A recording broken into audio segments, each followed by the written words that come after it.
Film dibuka dengan memperlihatkan seorang agen Interpol bernama Louis bersama dengan rekannya yang bernama Tommy yang sedang menyelidiki sebuah kasus bank internasional bernama IBBC, di mana IBBC ini kerap mendanai kegiatan seperti pencucian uang, terorisme, perdagangan senjata ilegal, serta destabilisasi pemerintah di berbagai negara. Namun Tommy harus mati secara tiba-tiba setelah ia mendapat informasi mengenai IBBC dari seorang eksekutif bank itu sendiri.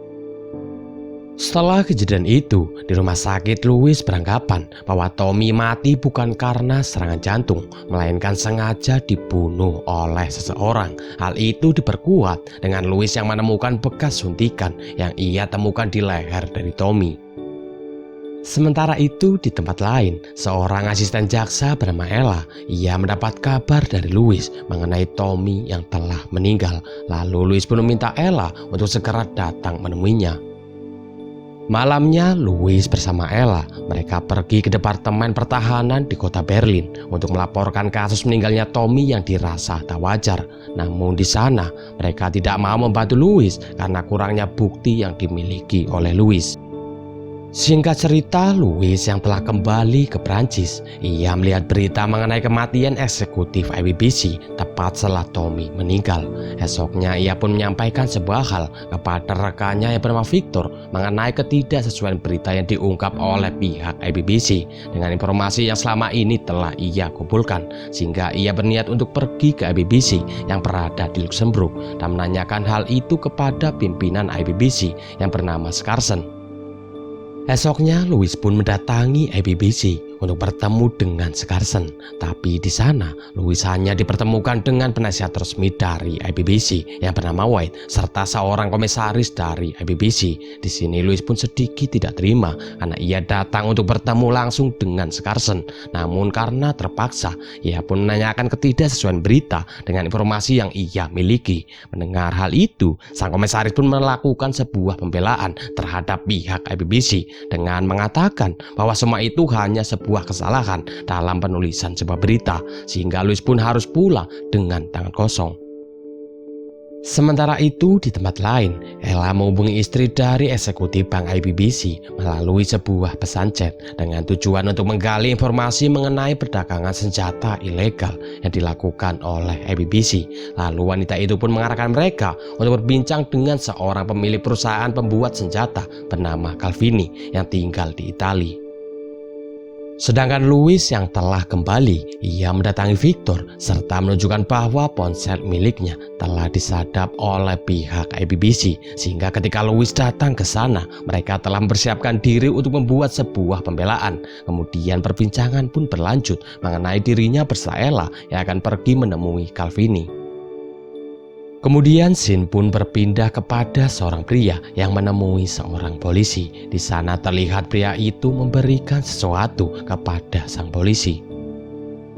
Esoknya, Ella dan Louis pun telah sampai di Italia. Mereka pun segera pergi untuk menemui Calvini. Di sana mereka didampingi oleh seorang inspektur bernama Alberto. Setelah mereka bertemu dengan Calvini, Calvini menjelaskan bahwa IBBC telah membeli senjata yang dilengkapi dengan sistem petunjuk Falcon untuk mereka jual kembali ke Timur Tengah. Dan perusahaan Calvini Defense merupakan salah satu dari 2 perusahaan di dunia yang memproduksi Falcon. Dan satunya lagi adalah Ahmad Sunay yang berada di Turki. Tak cukup sampai di situ, Calvini juga mengungkap di mana Skarsen mencoba untuk membuat IBBC sebagai pedagang perantara istimewa dari produk Cina ke negara yang sedang mengalami sebuah konflik. Di sini terungkaplah fakta bahwa IBBC memiliki sebuah tujuan untuk mengontrol uang yang dihasilkan dari sebuah konflik yang sedang dialami oleh beberapa negara, dan IBBC sengaja menyuplai dana kepada negara-negara yang sedang mengalami sebuah konflik, sehingga negara tersebut secara tidak langsung akan berhutang kepada pihak IBBC. Setelah semua perbincangan itu, Calvini pun melakukan pidato di depan para pendukungnya. Di tengah-tengah pidato itu, nampak seorang pria yang telah bersiap dengan sniper di dalam sebuah gedung dengan tujuan untuk membunuh Calvini.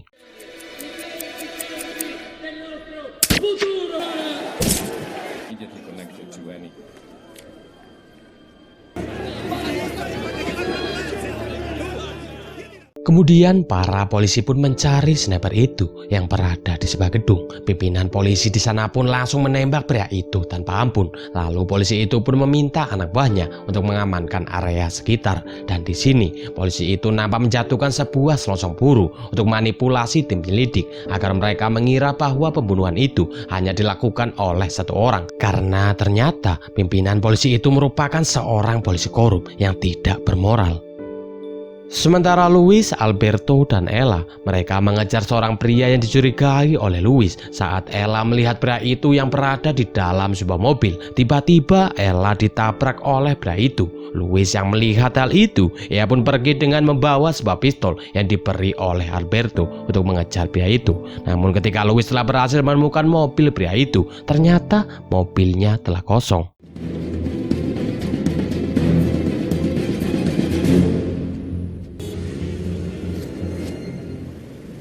Stick your hands out of the window, now!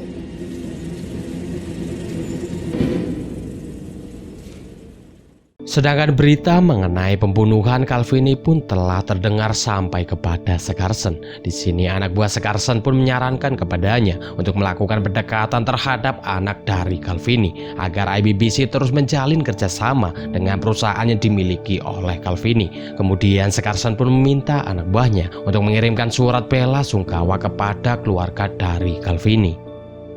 Di tempat yang berbeda, Louis, Alberto, dan Ella mereka pergi ke TKP untuk ikut membantu penyidikan. Di sana Ella dan Louis mengecek jalur tembakan dari si pelaku. Kemudian mereka menemukan fakta bahwa jalur tembakan berasal dari dua tempat yang berbeda. Sehingga Louis pun memiliki sebuah teori bahwa dalam kasus ini ada dua pelaku yang terlibat di dalam kasus pembunuhan Calvini. Kemudian Louis pun mengambil sampel jejak kaki yang berada di salah satu tempat pelaku.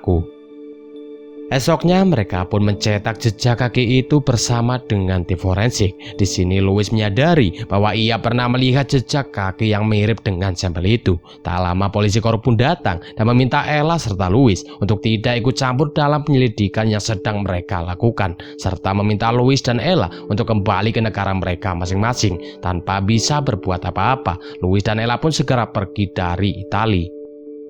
Di bandara, Ella menyadari jika si pelaku masuk ke bandara, pastinya sepatu si pelaku akan dicek oleh petugas. Kemudian mereka pun masuk ke bagian keamanan bandara untuk melihat kamera CCTV dengan harapan dapat menemukan sebuah petunjuk.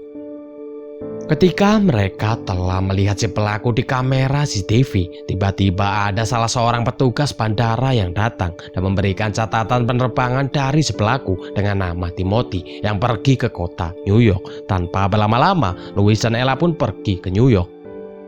Di sana, Louis dan Ella bertemu dengan tiga orang detektif bernama Hubert, Ornales, serta Ward, yang mana mereka memiliki foto wajah dari Timothy ketika ia telah tiba di New York. Malamnya, Louis, Ward beserta Ornales mereka pergi menemui Dr. Isakon yang merupakan pembuat sepatu dari si pelaku untuk meminta alamat dari Timothy yang pernah menjadi pasiennya. Singkat cerita, pagi pun tiba. Mereka pun segera pergi untuk mendatangi alamat yang diberikan oleh Dr. Isakon. Di sana Ornales pergi untuk membeli sebuah makanan. Tak lama ia melihat Timothy yang berjalan di depan toko. Lalu ia pun memberitahukan hal itu kepada Louis dan Ward, sehingga mereka segera mengikuti Timothy. Di tengah jalan, si pelaku menelpon petinggi IBBC yang bernama Wexler, yang mana Wexler ini diminta oleh Scarson untuk menjebak pria itu agar dapat dibunuh karena pihak bank telah mengetahui bahwa Louis akan segera menemukan pria itu. Lalu Wexler pun meminta pria itu untuk menemuinya di sebuah museum. Di sana mereka terus mengawasi pergerakan dari Timothy. Setelah pertemuan Timothy dengan Wexler, Ornales pun pergi untuk menangkap Wexler. Sementara Louis dan Ward mereka pun langsung menodongkan pistolnya ke arah Timothy. Namun tiba-tiba para pembunuh bayaran ditugaskan oleh IBBC untuk membunuh Timothy pun datang serta menembak Ward, dan baku hantam pun terjadi.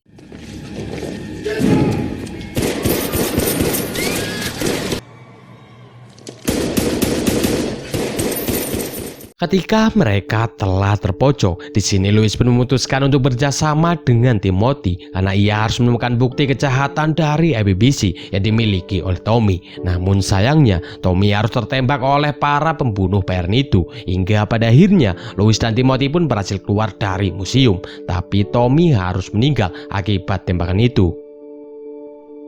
Malamnya terlihat Ella yang mendatangi kantor polisi untuk menjemput Louis. Kemudian mereka pun pergi ke kantor NYPD yang mana di tempat itu Ward dan Ella tengah menyandra Wexler.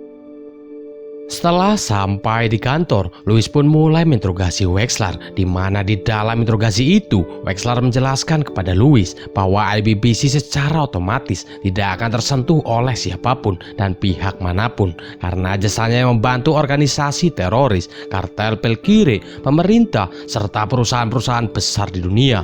Bahkan jika Louis berhasil menjatuhkan IBBC, masih ada ratusan bank lain yang akan menggantikannya. Di sini Wexler pun menegaskan jika Louis ingin menghentikan IBBC, maka ia harus keluar dari sistem hukum. Dengan kata lain, ia harus bekerja sendiri tanpa bantuan dari pihak yang berwenang. Kemudian Louis pun pergi ke Italia dan memberitahu anak dari Calvini mengenai IBBC yang merupakan dalang di balik kasus pembunuhan ayahnya, sehingga ia membatalkan kesepakatannya dengan bank itu. Lalu ia meminta pihak keamanan dari Calvin Defense untuk mengusir Martin yang sedang berada di sana.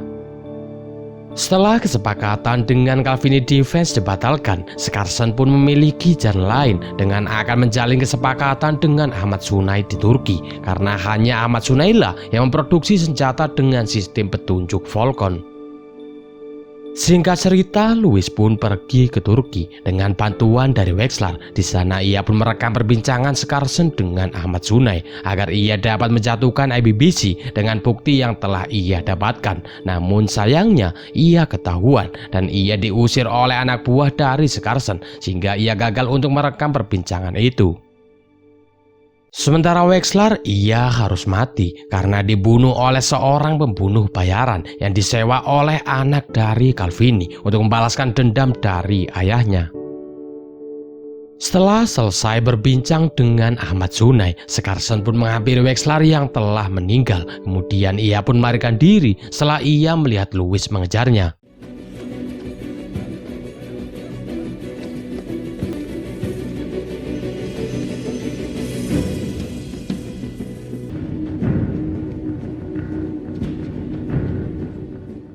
Dan pada akhirnya, Skarsen pun tidak bisa lagi melarikan diri dari Louis setelah ia menemukan jalan buntu. Lalu Louis pun menodongkan pistolnya ke arah Skarsen dan berniat untuk membunuhnya. Dan tiba-tiba...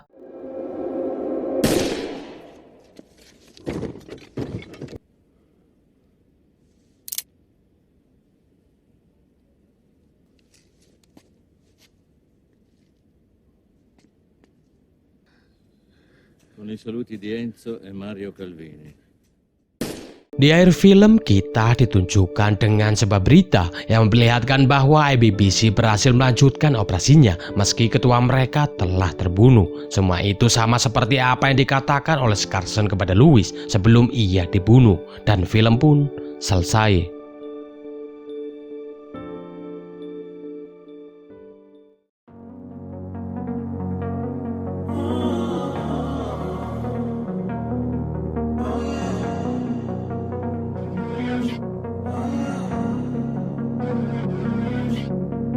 Walking away, your words are lost on me.